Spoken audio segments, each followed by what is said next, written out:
the 1940s, Laurel and Hardy left the Hal Roach Studios for a series of movies which are often called the big studio films. After a couple of films at CBS Fox had proved less than successful, they tried MGM instead, a company which had distributed a lot of their earlier films, but there they encountered the same problems they'd had at CBS Fox. Basically they were just hired as actors, there to read out lines, and had no creative input.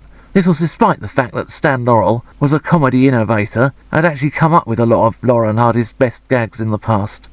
Stan and Ollie are hired as air raid wardens, determined to do their bit for Uncle Sam, and this immediately poses a problem. There had been a previous story where Stan and Ollie had been in the army, pack up your troubles, but then it was set in the past in World War I, which had been over for over a decade when that movie was made, and it was also played for laughs.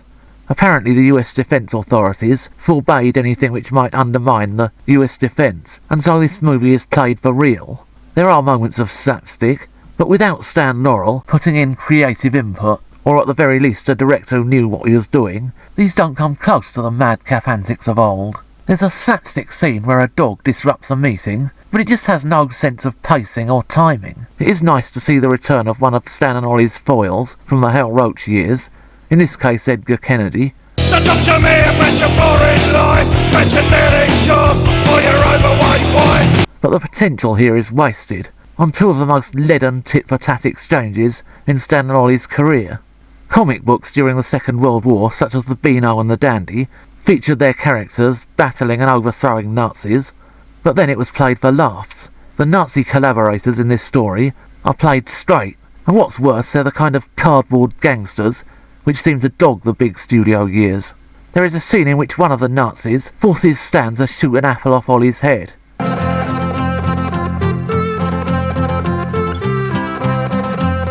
Unfortunately, this scene just doesn't come across as very funny. In fact, it just kind of sums up the shabby treatment of the two leading characters throughout this movie. Stan and Ollie are no longer the lovable, larger-than-life characters of the Hal Roach years, who live in a zany, madcap world. They now live in the real world. Basically, they've been stripped of everything that made them interesting, and they're now just generic dimwits who are looked down on by everyone. This is not a Laurel and Hardy film. It's a grim, mean-spirited wartime drama, which they clearly don't belong in. And this may count as the most teeth-grindingly awful moment in Stan and Ollie's entire careers. Movies such as Way Out West, A Chump at Oxford, Saps at Sea, and Sons of the Desert are timeless, but Air Raid Wardens exists in 1943. The problem with inserting current-day issues into movies is that they'll date horribly. Air Raid Wardens is not the worst of the big studio years movies, but it is the most ill-conceived. It gloats over Stan and Ollie's failings, and the scenes where they are made to wallow in self-pity really are difficult to watch. The big studio movies represented the downfall of a series of movies which had once been compulsive viewing. But we don't need the big studio movies at all.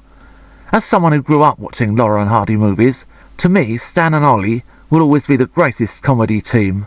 I'm quite certain that their many great movies will continue to bring joy and happiness into the lives of many people. They will live forever.